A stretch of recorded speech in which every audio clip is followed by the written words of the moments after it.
Hey guys, it's Cara from Enchanted Vines, and today we are going to be making a centerpiece. We're actually going to be making a series of centerpieces, but I figured I would show you a really quick and easy recipe. Alright, so this is going to be for somebody's 80th birthday party. Very exciting.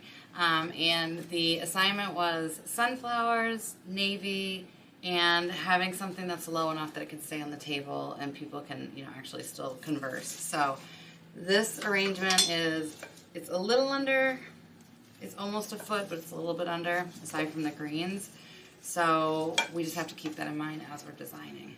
Okay, so I had already prepped these containers. So what I do when I'm gluing into metal is I like to just put a little piece of fabric down. So I put a little bit of burlap down, like burlap ribbon, and then I glued that in, and then I glued this to the burlap so that's nice and secure, because you know I'm a nut about the mechanics.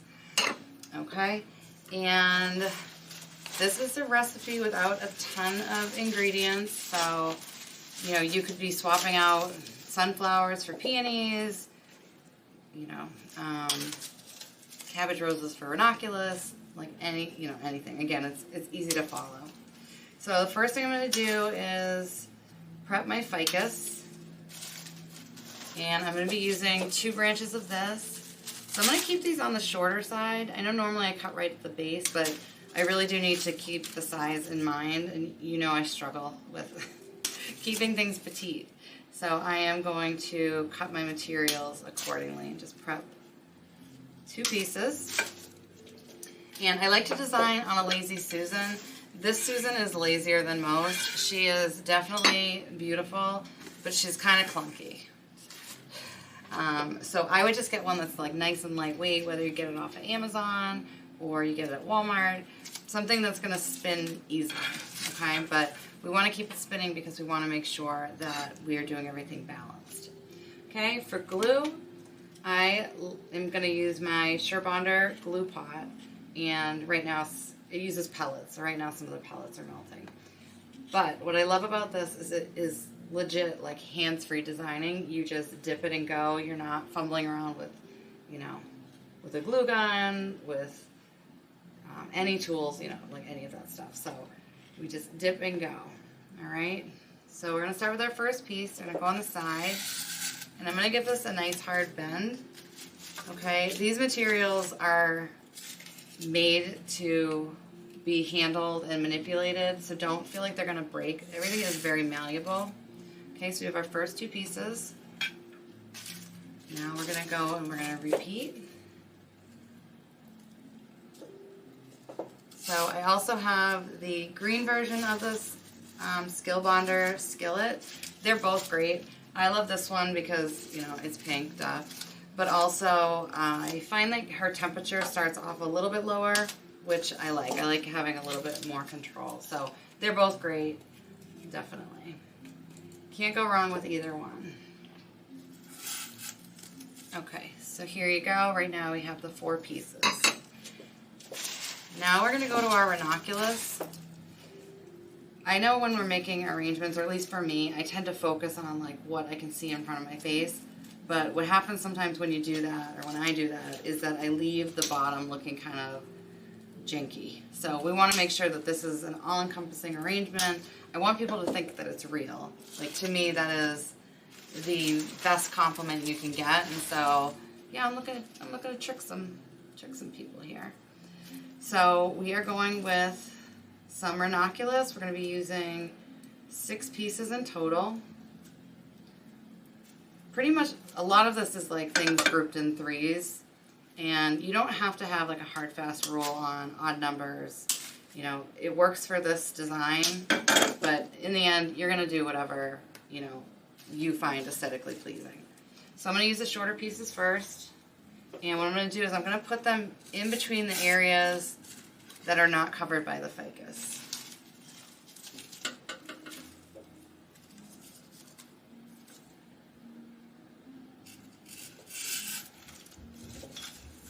And if you're finding that you're using, any glue product and there's a lot of glue hairs, there's a good chance that the temperature isn't high enough. So sometimes when I'm waiting for my glue to heat up, if I just kind of get started before I should, I'll notice it makes a bigger mess with the glue hairs. So sometimes It pays to be patient. Someday I will exercise that rule. Okay, so again, I've gone in between. So here we go. Now we're going to go in with our sunflowers. Okay, so whenever you get a bush of flowers, it's important to know, and like the more you use things, the more you get used to it, but just how many types of blooms they have on it. So for this one, it has 3 of the larger blooms, and then it has 2 of the smaller blooms. And it's important for me to know because that is how I did my pattern, was based on the sizing.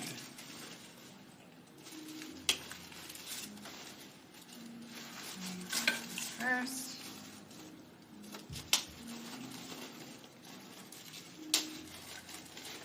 And we're going to end up with 1 extra bloom that we're not using, but that is okay. We'll find another spot for her. Today is not her day. Okay, so I have to keep size in mind, and I need to have everything be under a foot. So I'm just going to measure here. So this one comes up at about like 11 inches.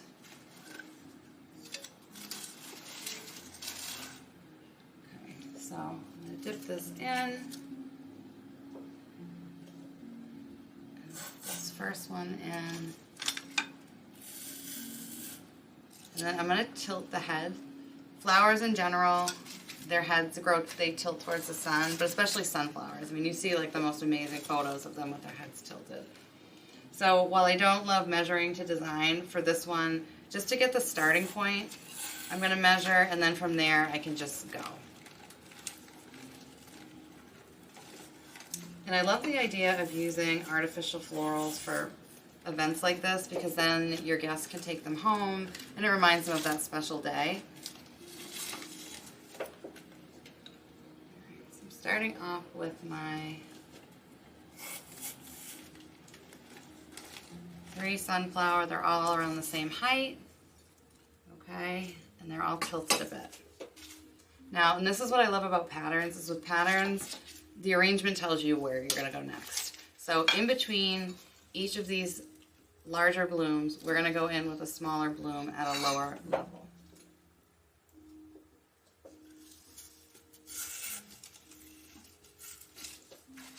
One.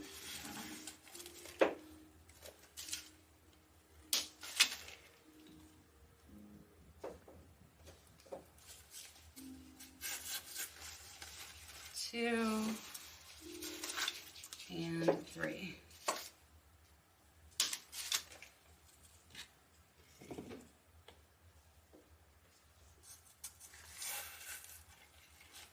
Okay, so right now this is what our placement looks like. We have 6 of our sunflowers in.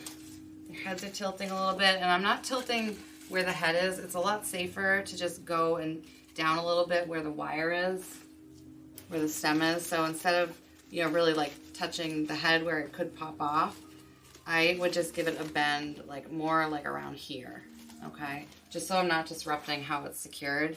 These are great flowers.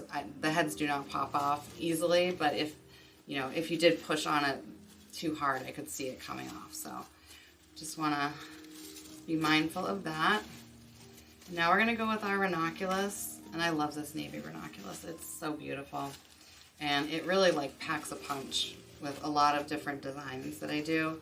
I love it's kind of like a curveball sometimes in designing. All right, I'm gonna trim all of these. And you can substitute anything with this arrangement. So if you aren't a sunflower person, you could do peonies. If you don't want to do ranunculus, you could do another small bloom, or you could do like the mini cabbage roses, something like that. All right, so our first piece is actually going to go in between these up top. Okay, and then after that, we're going to again let our pattern tell us of where we need to go next. So it's telling me right here is bare, so that's where I'm going to go next. And what I'm going to be doing is I'm going to be doing a grouping with some of our larger ones with the smaller blooms.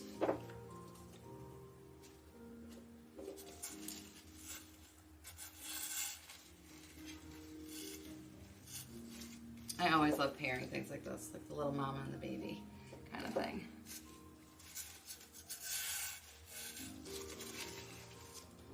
Okay. Now the next spot that the pattern is telling me to go is in between this large and small sunflower.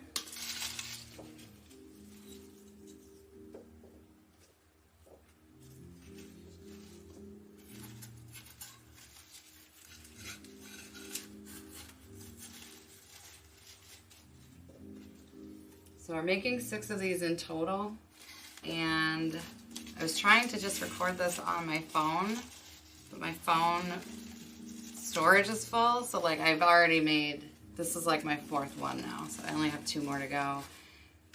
And when I went to clean up some of my storage, it's like all Steve videos, so I really need to, one, stop taking so many videos of Steve, but just get a grip with my phone.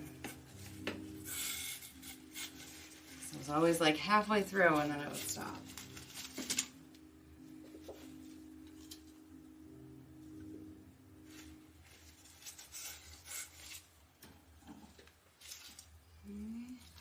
Last spot.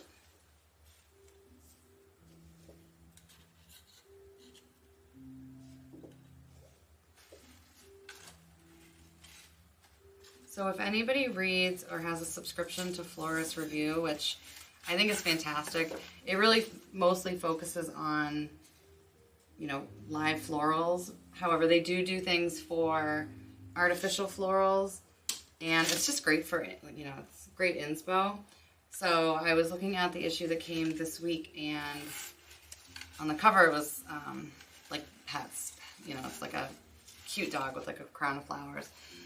But inside was an awesome article about how businesses are starting to go towards the artificial florals. All right, so I'm just going to be using 3 pieces of our woodland fern, which is great that I didn't use a lot in the original recipe because I am almost out and I'm never out of this. So greenery anxiety. All right, but this is a beautiful filler. So I'm just going to pop this in. Again, we're using a lot of the odd numbers here. So we're going to go in a series of 3.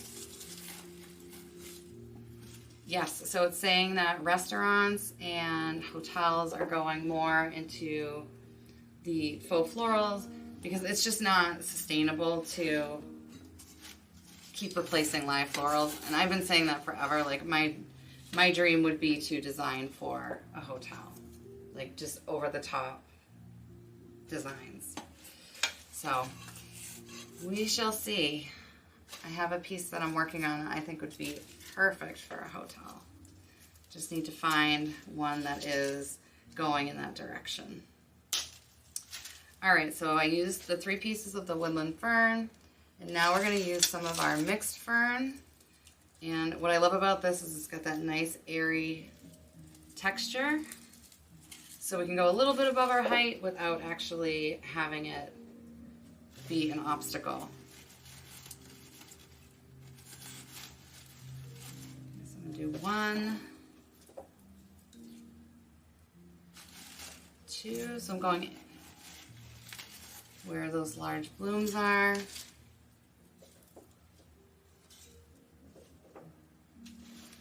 3. Now we've already used 3 out of the 6 pieces of ruscus. Now we're going to use the rest.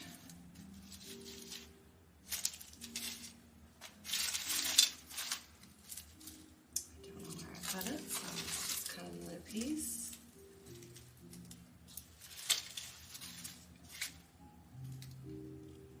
So I sprained my middle finger, not doing anything, you would think. But I sprained it this week. I caught something kind of off, and it just, my finger's bothering me. And so I have 2 pairs of these Greenlee cutters. They're actually cable cutters, and it was so noticeable using the older version. And the older version, they're like 5 or 6 years old. So don't think that there's anything negative about it. But the difference is this makes on my hands is incredible, because it was really bothering me designing last night, and then I bust out the new ones, and it's like it's doing the work for you. So, you know, I was weary about spending, I think it's like $35 on a pair of clippers, but it does the work for you. So especially if you're somebody that has like arthritic issues, or again, you just want to work like smarter, not harder, you know, this does the work for you. So if you're going to be, you know, in your workshop, you know, and just cranking out designs, you want to have something that is going to make the process as easy as possible. All right, so now I'm just kind of comparing, and this ruscus just needs to be a little bit higher. Same thing over here.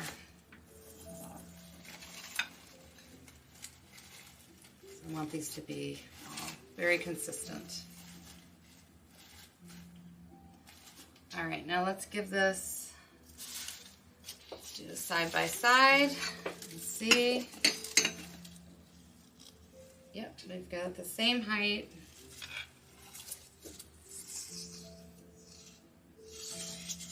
Same amount of greenery. A little less. Okay. So then, the final step is that we want to cover our mechanics. So we're going to use Spanish moss. Depending on the project, you know, with wreaths, I like to use the green moss, which I found a fantastic type of green moss that does not come apart like the stuff that you see in stores. It's called like reindeer moss.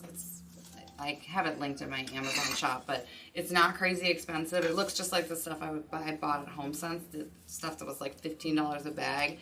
I got a huge box of it for, I don't know, like $20 or something. So what I like about this is a little goes a long way. All I'm trying to do here is just cover the edges. So what I'm going to do is I'm just going to start and just keep tucking this in as I go. I don't want this to be visible. I just don't want people to see the foam block either. We're hiding mechanics and hoping that the mechanics stay hidden as well. Okay, so we've gone all the way around. One little piece here. And then the last thing is we're going to use these floral pins. And let's see. I'm going to use 4 of them. And it's just to keep that moss in place, especially if you were shipping and you feel like the moss is going to come out and be like all over the box. I would definitely do it. But this is just a little bit of extra security for the long run. So again, we're hoping that this is going to, you know, go home with guests. It's going to be something that they keep in their home, reminds them of this special 80th birthday party. And so you just want to make sure that you actually hear the pin go into your foam. Otherwise, what are we doing?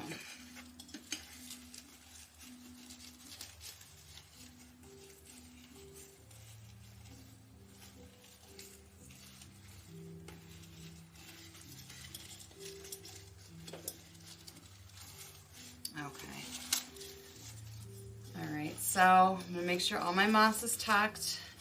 I'm going to take a warm hair dryer to this and just make sure there's no glue hairs. Again, our #1 goal is to fool people that these are live arrangements. And then I'm going to hit them with the Krylon UV spray. And I always think about, just like when you're in the car, you don't think the sun is on you, but it is, so you're supposed to wear sunscreen. So to keep these lasting for years, I'm going to add the Krylon UV spray. Okay, so this is our sunflower centerpiece tutorial. I hope you like it. If you did, please leave me a comment, and happy designing.